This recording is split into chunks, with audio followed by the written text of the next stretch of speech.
Hello, everybody, and welcome to this week of Horsehead Weekly, the Week 12 edition. Yeah, it's going to be a good one. It's going to be a special one as well. For the first time in quite a while, I have a special guest, and it's Malcolm. Welcome, Malcolm. Hi, Jason Witten here. Jason Witten. Oh boy, I apparently I upgraded to ESPN Monday Night Football analyst Jason Witten. Expect lots of errors and mispronunciations. And I'd expect nothing less. Um, Welcome, Malcolm. You are here not just to be my co-host for the week, but because you have a little something you'd like to say to the rest of the league. So the floor is yours. Yeah, so we had that little bit of heat going on in our Slack channel last week. Just want to talk about kind of the future of the league and how we're going to go forward. I really like having a 12-team league. I hope that we continue on with the 12-team league. So kind of at some point during this season, we need to figure out who's going to be returning. I know Tyler's probably not going to be returning. Jer, I don't know if you're coming back this year or not at all, or next year. So at some point, let's figure that out. Steve, welcome back. Obviously, loved having you back. Hope you're back next year too. I just don't really want us to drop down to a 10-person league. Mark, I don't know your feelings on that as commish. So I guess you and I can talk offline about that. If we move down to 10, I might be able to swing it. But if we go any lower than that, I'm probably going to tap out myself. I know things have gotten really intense. We've added a lot. We've added a lot of stuff. We've gone to Fab. We've gone to expanded IDP. We've done so much. We've got spreadsheets. We've got Mark doing the weekly videos. We've got me on here as a co-host. We had Jerry on one of the videos. We're doing pre-draft. We're doing so many things. It's getting really intense, and as Matt pointed out in one of his little spiels, it can become not fun watching football sometimes, and it takes away. So if people are having less fun watching football and really enjoying the sport that we're kind of here to enjoy, we need to know that. So yeah, that's kind of all I had. Yeah, I mean, and it's different for everybody. I know that I'm not. I feel the fatigue as well. As the season wears on. Especially up until the trade deadline, it's very difficult because everyone's always peppering you with trades, and everyone wants to talk about everything, and everything's so competitive with everyone's hot takes coming out all the time. And yeah, I can definitely feel that. So hopefully, no one is so discouraged by what's gone on this year with everything that we have going on every single day and every week, that they feel that they don't want to come back. But if they do, that's that's their choice, even if I'm not a fan of it. Yeah, I love all you and guys. I want to stay around. and that's Um, not to say that we can't make adjustments. Some adjustments that I think we should be looking at next year is the trading of the Fab. I know I abused that. Definitely for people like Mike who didn't care about Fab, I definitely made sure to sprinkle Fab parts into trades with him because I knew that he didn't care about it. So, and those things bit me in the butt throughout certain weeks when people traded for Fab right before trade deadlines. Anyway, um, yeah, so certain things like that, we can make adjustments. But if we're just getting too crazy and people aren't enjoying football, like I caught myself watching one of the best football games I've watched in years, the Rams Chiefs game on Monday night, and then paying a little too much attention to actually what was going on in my fantasy team. I had a huge matchup, granted, with mhm. James, Yeah. but I mean that was a phenomenal game, and I was getting a little more distracted by the fantasy football side of it. So um, I don't know. I mean, if we need to dial things back, or I don't know. I don't want to lose what we have with all of our friends and being on Slack and being engaged and interacting and things like that. But if we need to either take some steps back or make some adjustments, then we need to figure out who's still looking to play next year and who we need to sub in, and maybe a dollar value adjustment, or if we're cutting some things out. I personally love stressing about this. I have so much fun stressing and hating myself and getting pissed off and hating Nick and hating not being told that he picked up 20 fab to blow me out of the water when he only had two, literally an hour beforehand. I love that. I love all you guys. But anyways, that's me. We just need to find out if that's everyone else. Yeah, and if anybody wants some advice on this, do what I do every week this season. I sit down, I put on the Miami game at 1 o'clock, I watch it until about 1:30, and then I turn over to Red Zone because the Miami game's out of reach. And yeah, then I just watch that and just I don't even try. I try not to look at my fantasy team until 4 o'clock, and then I put it away again until after the afternoon games. There we go. Um, I mean, that's just how I do it. And if that's something that you can't do because the call of the siren that is fantasy football, then that's fine too. But Just lower your expectations. I mean, come on. Just don't plan on winning. Just plan on lighting your $100 on fire, and you won't get so mad. yeah, right? but not all of us have had years of watching the Browns as to like prepare us for that. Yeah, Matt had the Eagles win the Super Bowl last year, and the Eagles aren't doing well, and he dropped one to the garbage rocket of the league. That was me. Suck it. Just saying. But All anyway, right. So let's get this show going. I feel like that was a really good segment to just kind of get everyone's pulse. So as you're seeing this and stuff like that, maybe in Slack, just give a quick little like heads up on how you're feeling. But we're gonna move on now, and what we're gonna move on to is last week. Malcolm, I understand that you don't actually have the ability to see the PowerPoint live. So just kind of, I don't know if you have Twitch up or what you're doing. But yep, following on Twitch. all Be a right. little behind you. That's fine. So last week we had a couple really important matchups, and they all went towards chaos. I ended up taking out Matt S to move us into a tie at 6-5. Nick, Steve, Malcolm, and James were all in matchups with 7-win teams versus 6-win teams, and now they're all 7-win teams. Um, I mean, it was just absolute pandemonium out there. And I feel like it really shook up the standings. I don't know. I just feel, and after the 1 week where Tyler put up a ton of points, I was thinking, well, maybe it was a fluke, just a one-time deal, because he had a couple players on the team that I thought were a little suspect. But after putting up 185 again and being the top team in the league, I think it's just really hard to be able to argue against his team just being, a dominant force at the end of the season like it always is. Yeah, it's going to be tough down the stretch competing with Tyler and Mike, that is for sure. And we're just going to have a huge middle of the pack run.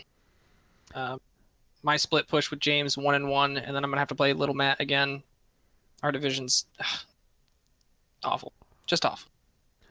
Yeah, and speaking of your division, you are currently 7-4 with James at 7-4 and Little Matt at 6-5. So it is literally one game separating you guys. Same thing with the outsiders, but not as much with Matt and Mike.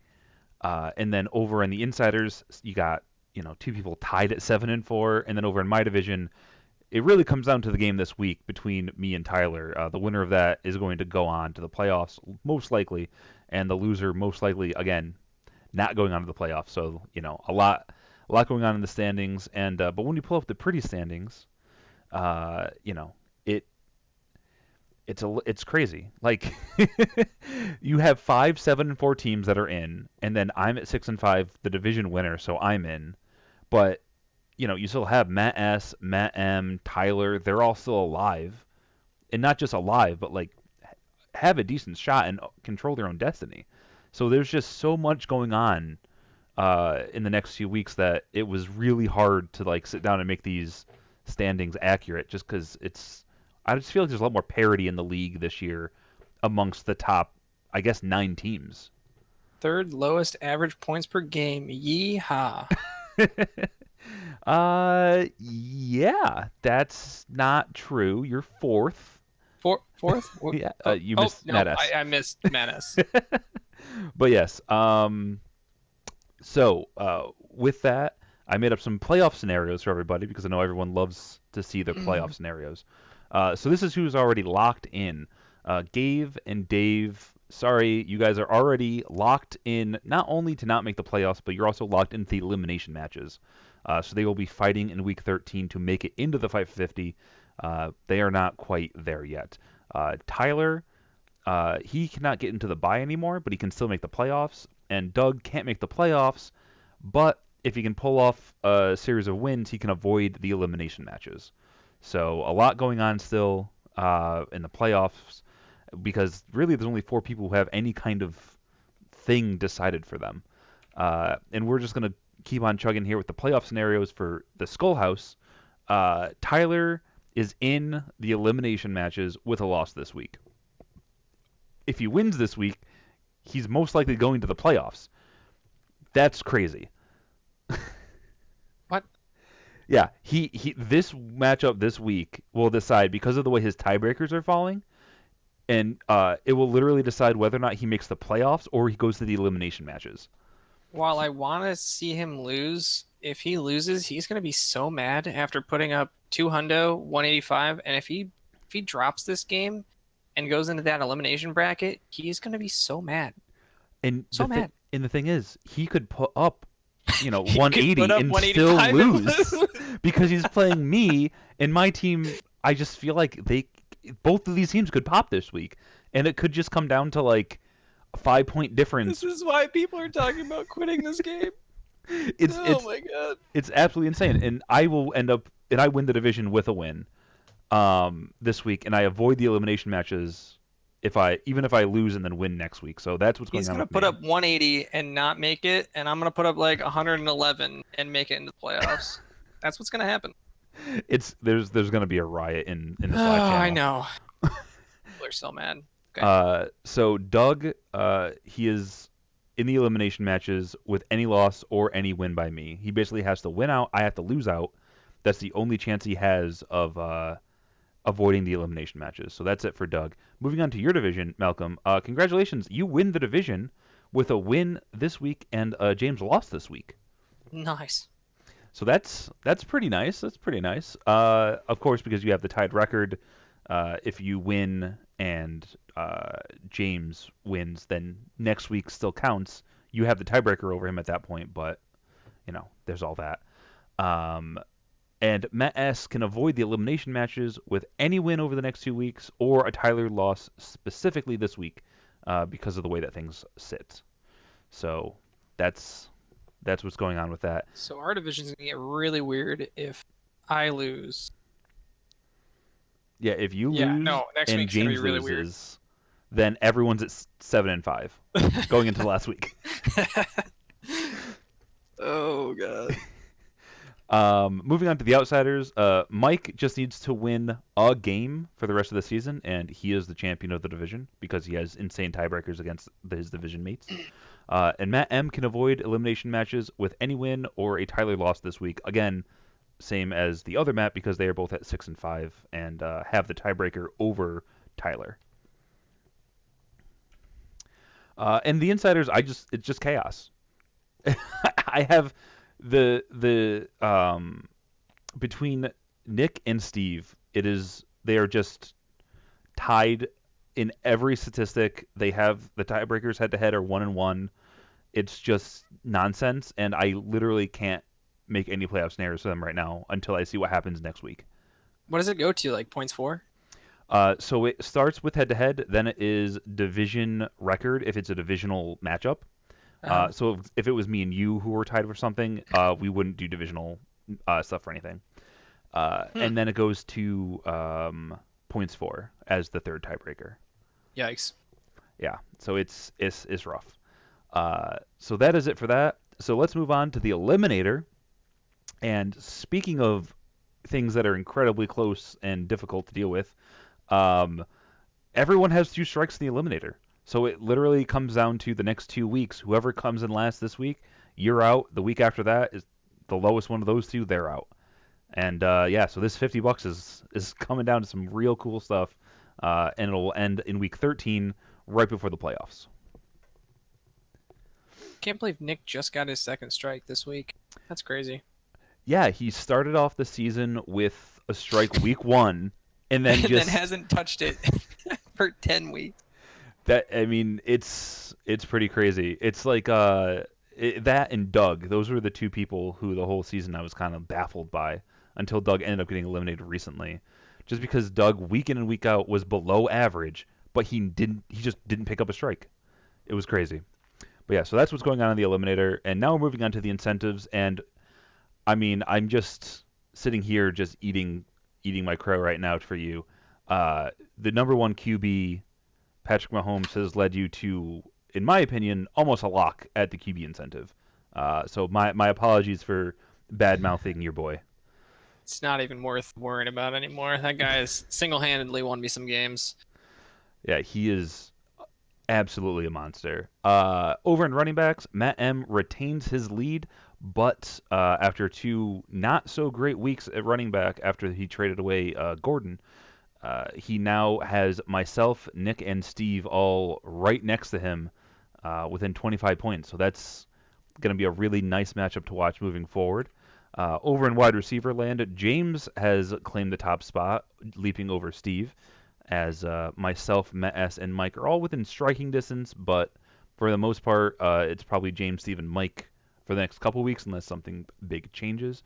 Over at tight end, Matt M on the back of Zach Ertz, absolutely monster week 10, has basically put the field away, so that's not really worth looking into right now, as he put up 35 points in 1 week basically, and that was just absolutely insane.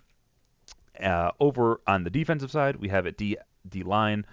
Gabe continues to barely keep himself ahead of Nick, with Doug, James, Malcolm, and Mike all kind of being close enough to give it a whistle. And as we do go all the way to week 16 with incentives, I wouldn't be surprised if I end up getting into the discussion later if Mac continues to just ball out.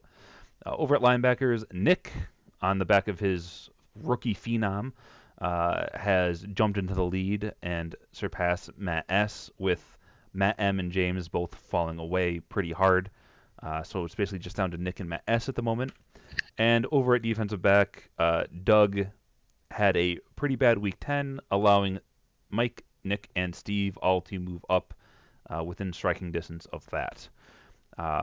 Over in the fab department, Gus Edwards, a guy who most people didn't know existed on a roster, went for $23 to Dave this week. I mean, that's a lot of money for someone you never heard of a week ago. Yeah, but I mean, it won him the bid, because otherwise he's going to Doug for 19. And gotta love Dave still fighting. Gotta love him still fighting, throwing that freaking fab in there at that record that he's out. He's fighting the clawing. I mean, yeah, it's still $50. Like no one has been no one's eliminated until week 14. That's the thing. That's one of the things I love about this league. You're still in it even if you're out of it, basically. So that's awesome for Dave. Traquan Smith ends up going for $15 to Tyler. You fool. Malcolm has some feelings about that one. Enjoy the goose egg next week. Well, I'm rooting for that, as I'd like to get the win. Steve ends up paying $8 for Taylor Gabriel, who this week will not have Mitch Trubisky, so that's a little spooky to spend $8 on someone like that. And then after that, it's a lot of real low-level pickups. I'm sorry, it was Nick, not Tyler, who picked up Cameron Brate for $2 after O.J. Howard went down. That makes a lot more sense. Yeah, I was really confused as well. I must have just misread it, or I mistyped it into the spreadsheet. Who knows? And then finally, you ended up picking up Baker Mayfield to cover your bye week, and Kiki QT for $0, which surprised me a little bit. Which one, Kuti or Mayfield? No, I think Mayfield's got a fine matchup this week, and I think he's going to be a good bye week filler. But Kiki QT going for $0, that seemed low. Yeah, I just threw a bunch of $0 bids. I've only got $1 left. I kind of blew my load on Reynolds, who nobody bid on. Spent $27, $23 on Reynolds. Not a single bid. Whoopsie doopsie. But he looked really good last week, so... Yeah, and he's somebody who's going for a lot of money this week. So, getting him last week, even if you overpaid for him then, you still got him ahead of everybody else. So that works out well for you. So moving on from that, we get to our remaining budgets. Steve and Doug are tied at $55 for the most, and in the single-digit club, it is myself, Tyler, Malcolm, and Nick sitting way down low. I'd be interested to see how much fab Mike has traded versus how much fab Mike has spent on the wire. Yeah, I had that on the spreadsheet a few weeks ago when I did the midseason review. Now he's at $20. I would hesitate to guess that he has probably spent 60 in trades, and maybe only 20 on the wire. Maybe Yeah, not even 20 on the wire. yeah, I could I could I could see him definitely have spent, sub 50 on waiver wire claims this season, with the amount of fab that he's sent to various players, mostly you. Hi, me Um, here. Yeah. so moving on, we have the matchups for this week, and there are two absolute doozies and a third that is also quite important. We're going to start off with myself because that's how I roll. I end up playing Tyler this week in a game to literally decide the division and a playoff spot.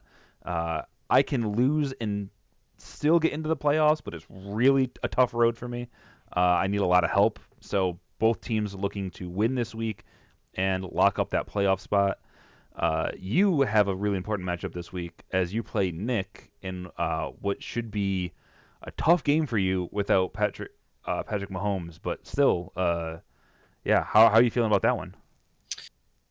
Feeling a lot better than last week. I've got, I mean, they're going against the Bengals team, so I'm hoping the bad Bengals here, the Browns are going to carry me, which is not something you can normally say, but Chubb, Duke, Baker, I'm just hoping the Browns carry me to that win. The Colts have a really good matchup. I'm just hoping that I can keep scooting through with the matchups, and hopefully my matchups are better than his. That's basically the only reason I've made it to 7-4. I mean, they made Gus and Lamar last week look like absolute studs. So, Yeah. Yep. in another important matchup, we have James versus Matt in the first of the two brother matchups for this weekend. That is one that will decide if Matt S is playing to make it into the playoffs next week, or if he is playing to simply, you know, survive next week. Uh, Now, Doug, this is one that I'd want James to drop. Is that correct? This is one I'd actually want Little Matt to go ahead and take out James. 100%, because if James Mm-hmm. loses and you get the win, you're just in the playoffs at that point. You're just locked up. Oh, hell yeah. So that's what you want to be looking for, and that's a win this week or next week for you. If James loses this one, you will have the tiebreaker over James for divisional win percentage. So Nice. so that's important. Moving on over, we have Mike versus Doug. Uh, you know, that's just Mike trying to get another win to improve his seed in the playoffs. Uh, Matt M is playing up against Dave, who just got his first win and will look to get a second one up against his brother. So good luck to those two, as Matt M is again just trying to survive to have a shot at the playoffs next week. And then finally, we have Steve versus Sean, as Steve is trying to improve his odds of making the playoffs and his playoff seed up against the 3-8 Sean's team. In the game of the week this week, I had to give to myself versus Tyler. It literally is a playoff game in week 12. Winner goes to the playoffs most likely. Loser goes home, or possibly to the elimination matches. So it's a very tight game. So we'll have to see what ends up happening with that. And I may end up playing against Traquan Smith this week with Allen Robinson getting balls thrown to him by some guy. I don't know who it is. Do you know who the backup is for Chicago? Because I don't. I honestly don't. I was actually kind of scared to ask who it was. Yeah, I have no idea. Um, I saw a tweet earlier today that said he has made $28 million over the course of his NFL career as a backup. And the last time he played was in 2013, I believe. Wait, you're not just memeing me, right? Like I shouldn't actually know who this is. No, I'm pretty sure this guy is a literal just no-name backup. But I have the PowerPoint and OBS and everything up, so I don't like mess with my setup once I got it going. Oh, Chase Um, Daniel. oh, okay, that's a name I Yeah. recognize. Yeah. All right. So that's the game of the week. And the little special segment for this week, I ended up throwing up everybody's rest of season schedule together just so that we could see how everyone lines up. And lucky me, I have the hardest schedule by average points, basically. So you have your name, and then you have week 12, what your opponent has averaged over the last 3 weeks, and then week 13, same thing. And then the average is what it's sorted by for all of that. Mostly, I have such a hard schedule because I play Tyler this week and he has such a high amount of average points over the last 3 weeks. And then I end up playing against Doug, so I have a little bit of an easier week 13. But then we have Tyler, who I listed as Jerry, who has to play me, and then I believe it's you? No, James, and then he plays James in week 13. So that's not an easy schedule considering James's team has been putting up a lot of points over the last few weeks. Yeah, he's a cupcake though. James is hot or cold, my dude. He's got nothing. He's on a bye this week too. KC's off. He doesn't have Tyreek Hill running around. He's gonna be in trouble this week. That's true. This is gonna be a rough week for the for Steve and Steve as well because he has the easiest schedule down there at a full 30 something points below me. So lucky Steve. So that is how everything sorts out. Best of luck to everybody in the next 2 weeks, except if you're in the way of me making the playoffs, in which case I don't really care. So now I'm going to move on to the rankings. This is the Thanksgiving edition, and we're going to start off with the C class, which is my hot take for the week, turkey. I hate that Thanksgiving is a turkey holiday. You give me a good ham or something, I will be so much happier. Ham is like Christmas. No, it's not Thanksgiving. But Christmas and Easter is ham. So, but what makes turkey so special? It's just dry, and it's just nonsense. It's just you're not having right. Who's making your turkey? My mom. Well, I don't want to comment on that. Then let's move along. So at number 12 we have Gabe's. He falls from number 11 because he lost to number 12 from last week. So I feel like if you lose to the guy in last place, then you should be moved into last place. And that is where he sits right now. His team's just kind of a mess. And at this point, I don't really think talking about Gabe's team is really gonna do much. So now AJ Green was hurt last week. Still, he forgot to put in Alec Ogletree to his lineup. Also, Moncrief only scored 1.6 points, so even putting him into his lineup, I don't think was going to help him win his matchup. Mm-hmm. But would Ogletree have won him his matchup? Just at least getting him in last week? 25 points, man. I don't know that he lost by 25 points. Yeah, I will. Let me check that. Really I don't mean to roll you back and say it's not worth it, but I think he might have won that matchup with 26.6 points. So where are we? We are. Yeah, no, he lost by 45. Ugh. So, but I mean, come on, Alec Ogletree getting him 25 points. That would have made it a competition at least. That would have made it a competition. Plus, AJ Green's been out. Dude's been killed with injuries, and he had Njoku on bye. Who did he have at tight end? Jesse James put up a freaking goose egg for him last week. Yeah, I'm not saying that it's not worth the discussion because he isn't. There's something wrong with the way he's been handling his team. It's just Deion Lewis put up nothing for him. I hate the Titans offense, dude. Ugh. Yeah, no. Shepard, and he's got so many players on so many disgustingly gross offenses that I wouldn't want to touch. I mean, and he started off his year with Jerick McKinnon going out right after the draft, so yeah. I mean, I can't really. Traded for AJ, things look so good, and then AJ's like, "No, my big toe hurts." Ugh, rough stuff for that. Anyway, all right. So moving on, we have Dave at number 11, up from 12 from last week. Yeah, he ended up pulling down his first win of the season, putting up lowly 122 points, but it was still enough to get the job done up against a battered and bruised Gabe team. But yeah, he's continuing to make moves, as you said. He now has Gus Edwards on his team, and Ito Smith is there in the event that they end up shifting the workload over to him somewhat. If something happens to Coleman, God forbid.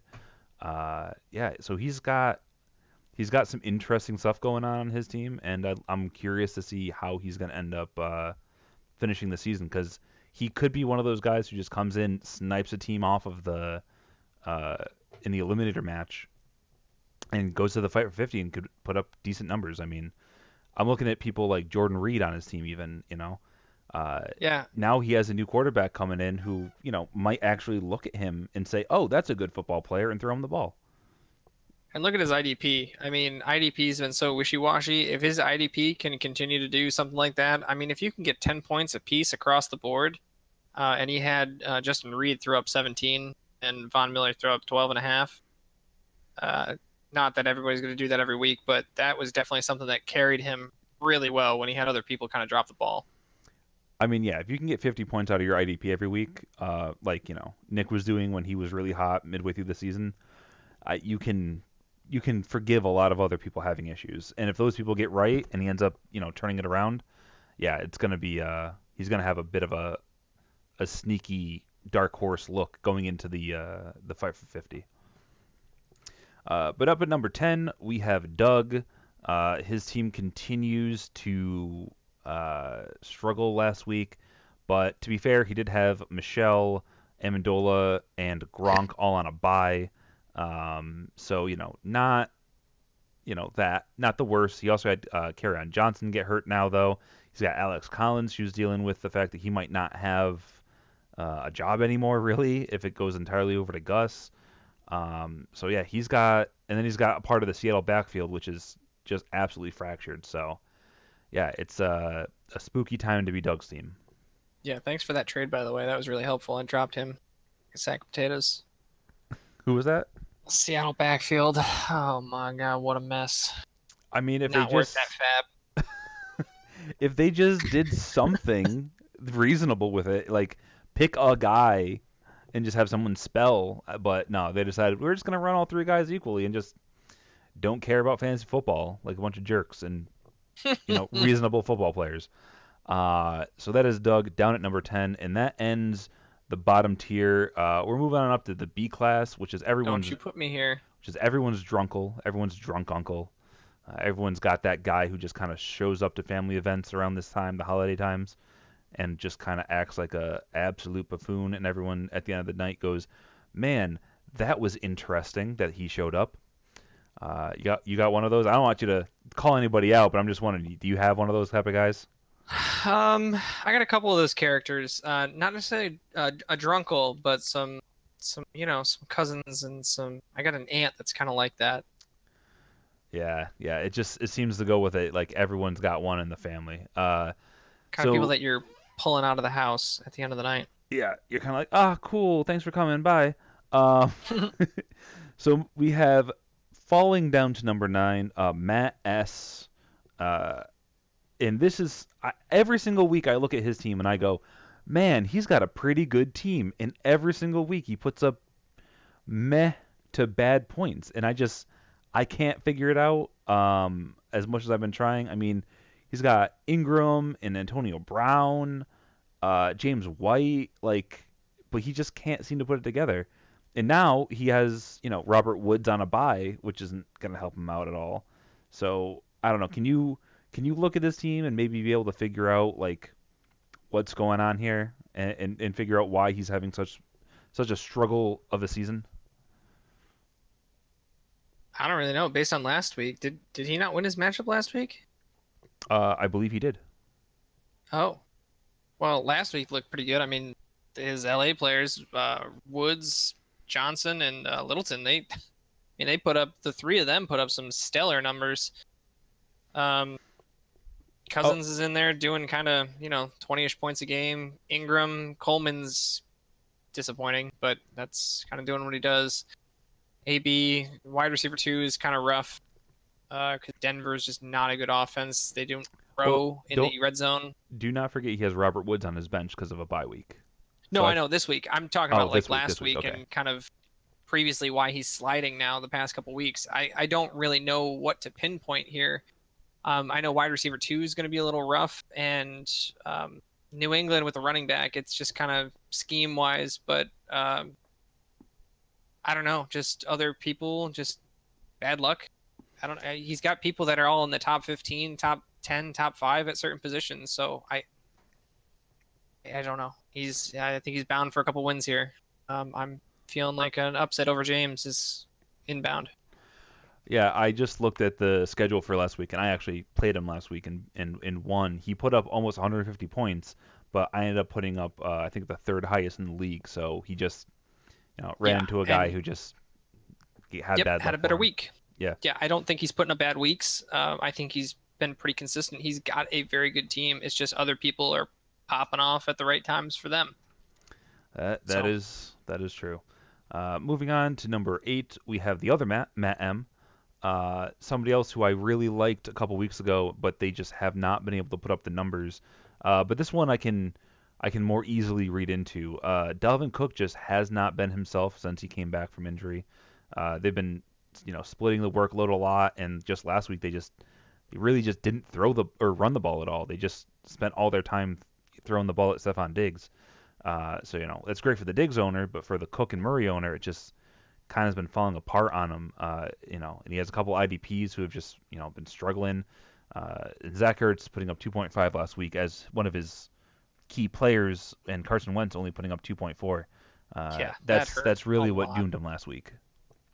We talked about the Dalvin Cook thing. I think his first game back was something that looked really promising, but obviously that was a little bit of a false read because when Minnesota either falls behind or they don't have a good running back friendly matchup, they're just gonna freaking air it out.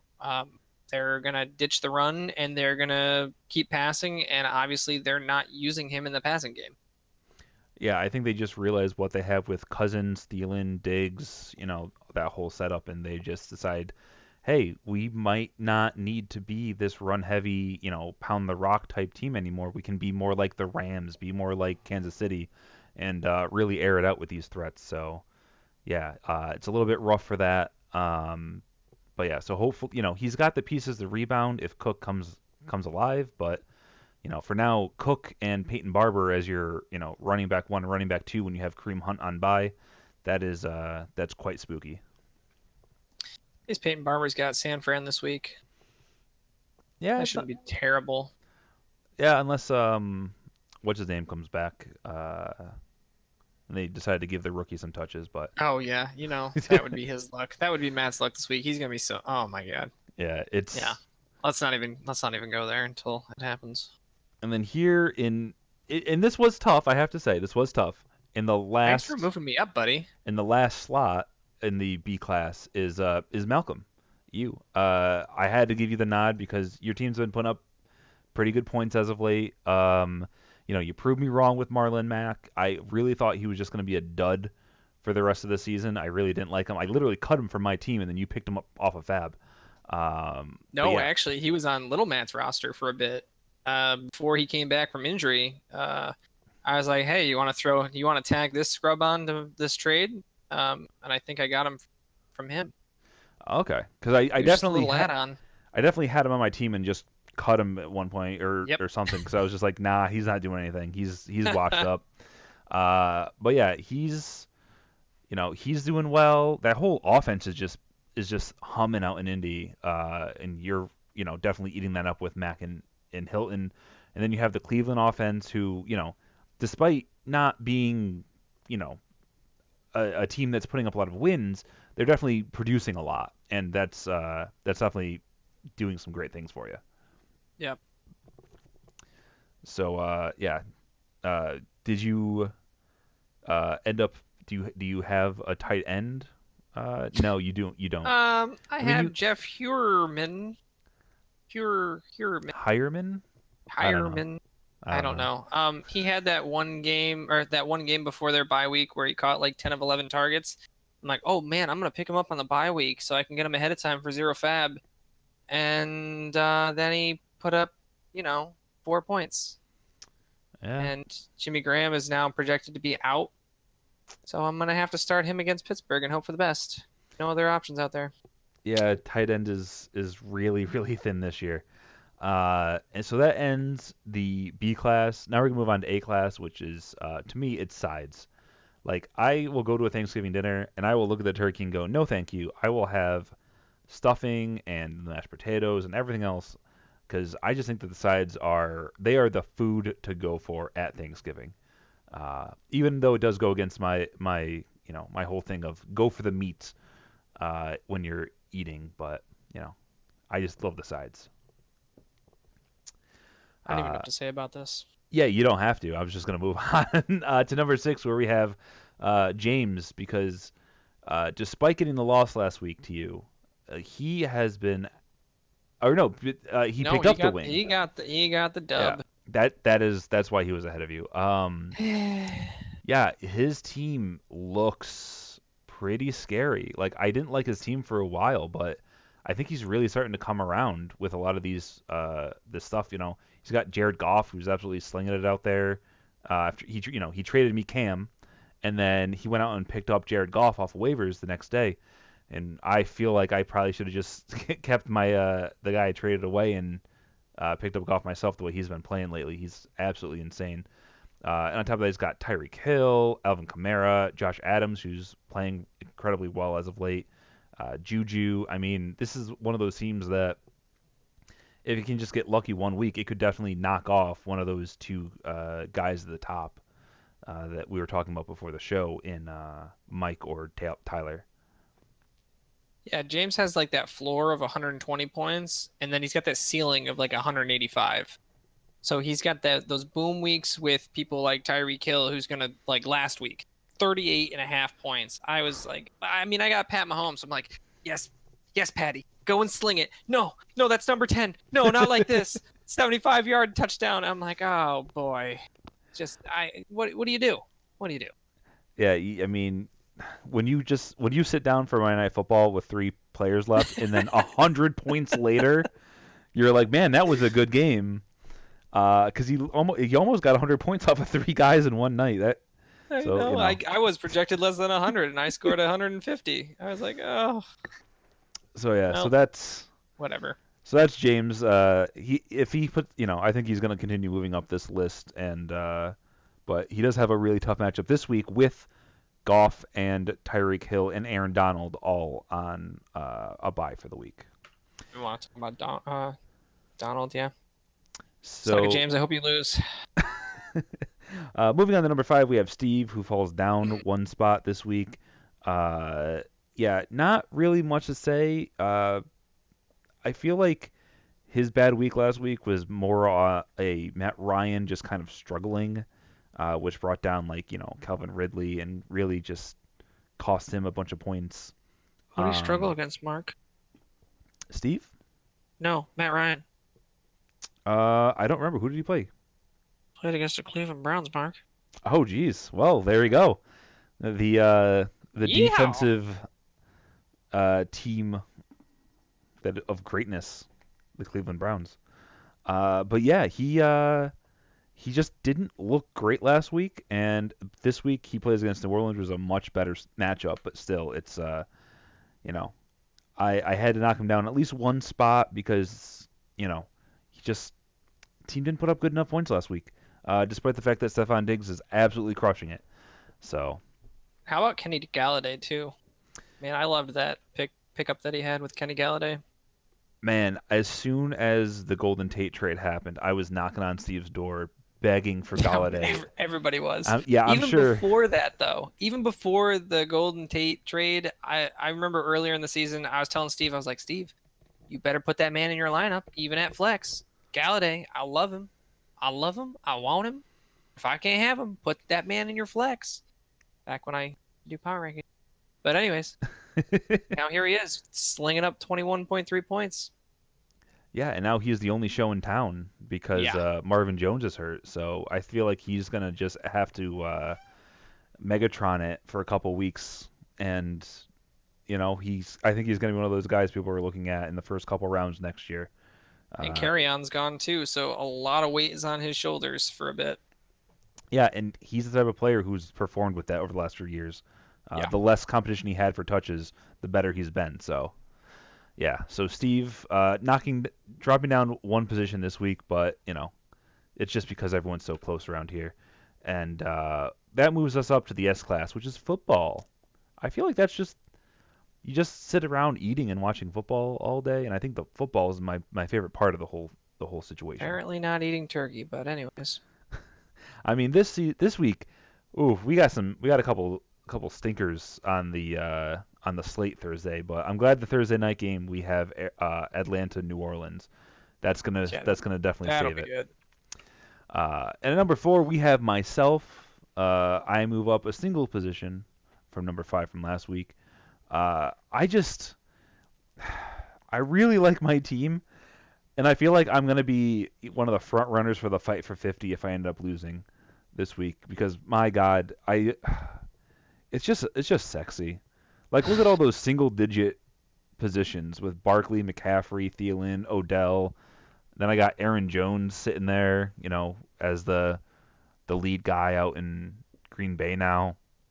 That's pretty scary. I don't want to look at any of that. I will say that I really hope from the bottom of my heart that you don't make the playoffs because Saquon averaging like if you look at nothing but just the averages and we just go by the average points per game and not your last week's scores, those are horrifying. Yeah. 25, 22, 19, 18, almost 20 there. We'll say Odell will just drop him to 15. Kittle at 12, 11, 11, 10, 11, 13. Like, what? This is disgusting. This is disgusting. And Aaron Jones, if he can keep kind of chugging along and they really do make him the every down back, I don't know how that matchup's going to be against Minnesota, but if he puts out a good game against Minnesota, he doesn't have to put up 25 points, but if he goes 15, I'll be like, oh, no. Yeah. Yeah, I don't like it. I don't like the looks of it. Yeah, and if I can just survive this week, I'm gonna probably say I'm gonna be up in that conversation for one of the favorites going into the playoffs. But yeah, I think I like my team a lot, but I'm trying to hold back and only putting myself at number 4, one spot behind Nick, who is falls down to number 3 for obvious reasons once you see the top 2. Don't worry about it. I'm gonna beat Nick this week, and then you can move yourself in front of him. Yes. Yeah, Nick. His team is 100% carried by his IDPs. Like his IDPs are averaging 50 points per week. That is disgusting, and that allows him to get away with starting Cameron Brate and Cortland Sutton and all these other people who are kind of meh players. Not doing anything. Yeah. How about Darius Leonard? I mean, come on. What the hell? He was sitting there on Fab, and I put in my bid, and then waivers ran, and I was like, ah, man, I really like that kid, but I got outbid by Nick for a couple bucks, so whatever. We'll see. It won't be that big of a deal. It's a rookie linebacker, and now he's just 18 points per game from a linebacker. That's insane. Yeah. I'm gonna hope that I have the better of the New England wide receivers going in, and that his wide receiver 2. I hope I have the better there, and then I'm gonna get crushed by his running backs probably. So. Yeah, you're gonna get crushed by the running backs, but if Edelman performs better than Gordon and Corey Davis could just disappear. Yeah. That's just what he does. He comes out, he'll put up decent numbers for a few games, and then he'll just disappear for a few weeks. And so I don't know. I feel like this is you still got a good chance. Moving on to number 2, we have Mike, who falls down from the number 1 position. I still love his team though. Looking at my team and just being like, oh, look at all the single digit numbers. Looking at his team, it's like, oh, he basically only has single digit numbers at most of his positions. I still can't believe you traded CMC though. Who did you give him for CMC? Oh, I gave him Julio Jones and a bunch of other pieces. It wasn't cheap. I definitely made it worth his while. Though, right? Like who were the other pieces? All right, I'm looking it up right now. All right. Because while Julio has turned on, so has CMC. I gave him Julio Jones, Kenyon Drake, and Cortland Sutton. Cortland Sutton is gone. Kenyon Drake is a bum. There's Julio. Yeah. I think that in the long term, you won that. You got CMC and who else? Gronk. Ooh. And then you turned Gronk into something else because you don't have Gronk. Yeah, I combined Gronk and a few other players to get OBJ. Yikes. So you ended up with CMC and OBJ and you got rid of Kenyon Drake and Julio. And Cortland Sutton. Stop saying Cortland Sutton. I'm saying it like it's a good thing, right? Yeah, you're saying that like that person's important. Yeah, I gave up Gronk and Carrion for OBJ. This was back before Gronk was like going to disappear for a few weeks, and Carrion who hurt himself. Yeah, I feel like I'd say you made some really good moves there, a little late in the stretch, huh? Yeah, hopefully not too late in the stretch though. Still got to beat Tyler this week, and I'm stressing over it. But yeah, this is definitely one of the big two teams right behind Tyler at number one, just because his team is absolutely humming right now. But unlike Nick, myself, and Mike, you can definitely see some holes in Tyler's team. It's all just coming together right now. With he's relying on Jared Cook at tight end, Allen Robinson, who no longer has his number one guy, and Lamar Miller this week. I know he has Kelsey on the bench, but those three are all a little bit spooky, especially with how good Tennessee's defense has been. Yeah. I still regret getting rid of Kelsey. Oh boy. What was that deal? He got Travis Kelsey. I got Jimmy Graham and Edelman. Which isn't terrible, but I took on an earlier bye week with Edelman for no bye week on a tight end who I thought wasn't going to get hurt. And then also I wouldn't have to worry about 2 bye weeks for week 11 against Nick. So I took all my buys basically week 10 against James, who I thought was more manageable, which really wasn't the case. I mean, if you thought you were going to get like 10 points per game out of your tight end after trading Kelsey, then I feel like that's a fine trade because you're definitely upgrading your wide receiver position. But it didn't happen. No, it did not. It did not. I was like, he's like number 7 tight end. I'll be okay. Oh boy, was I wrong. 1.6 points, 1.6 points, and then a thumb injury. Oh boy. But yeah, so that's everything for this week. Do you have any closing comments, or do you want to just wrap this up? No, not really. Just kind of keep on keeping on, everybody. Let us know what you want to do moving forward.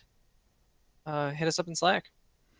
Yeah, so thank you everybody for tuning in, either live or on YouTube. I know we had somebody here live. I haven't been watching the chat, so you might have had some chat going on. We actually did have this somebody NY Supernova just showed up. Wait, is this a fantasy thing? Maybe that's Steve. Sorry. Oh, okay.